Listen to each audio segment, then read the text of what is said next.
दो भाई आपस में झगड़ पड़े। साथ ही उनके पापा खड़े सब देख रहे थे और जोर जोर से हंसते चले जा रहे थे। अब झगड़ा किस बात पर हो रहा था? 4 बेडरूम के मकान को लेकर प्रॉपर्टी का मसला था। बाप को हंसता देखकर दोनों भाइयों से रहा नहीं गया और बोले, पापा आपको क्या हुआ? हम लड़ रहे हैं और आप हंस रहे हो।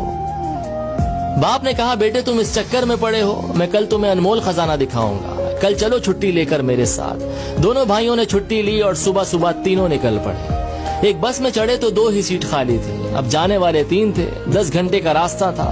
कभी एक भाई पापा के साथ बैठ जाता, दूसरा खड़ा हो जाता, तो कभी दूसरा बैठ जाता, पहला वाला खड़ा हो जाता, और इसी तरह सारे रास्ते एडजस्ट करते हुए चले गए। गांव पहुंचे तो पापा उन्हें एक पुरानी हवेली पर ले गए। देखा तो हवेली खंडर हो चुकी थी। कबूतरों ने घोंसले बना लिए थे, झाड़ियां उगाई थी। ये देखकर पापा इमोशनल हो गए, रोते चले जा रहे थे और उनसे कहते चले जा रहे थे कि देख रहे हो हवेली, इस हवेली में तुम्हारा बचपन बीता है। इस हवेली के लिए मैंने अपने बड़े भाई से लड़ाई लड़ी, एक दूसरे को मरने मारने पर उतर आए थे, जैसे कल तुम लड़ रहे थे। हवेली तो मुझे मिल गई थी, लेकिन भैया बाहर चले गए। मुझसे कहा तू ये मकान रख, रिश्ता खत्म। मैंने अपने बड़े भाई को खो दिया इस हवेली के चक्कर में, और आज ये हवेली खंडर बन चुकी है।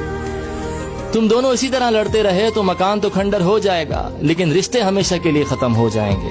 जिस बस की सीट पर बैठकर आए हो, क्या वो जिंदगी भर के लिए तुम्हारी हो सकती है? तो बेटों ने कहा, नहीं, क्या बात कर रहे हैं, बस में तो सवारी बदलती रहती है। तो बाप ने कहा, बस यही लाइफ है, सवारी बदलती रहेगी। जो चीज थोड़ी सी देर के लिए मिली है, उसके लिए झगड़ना बंद करो।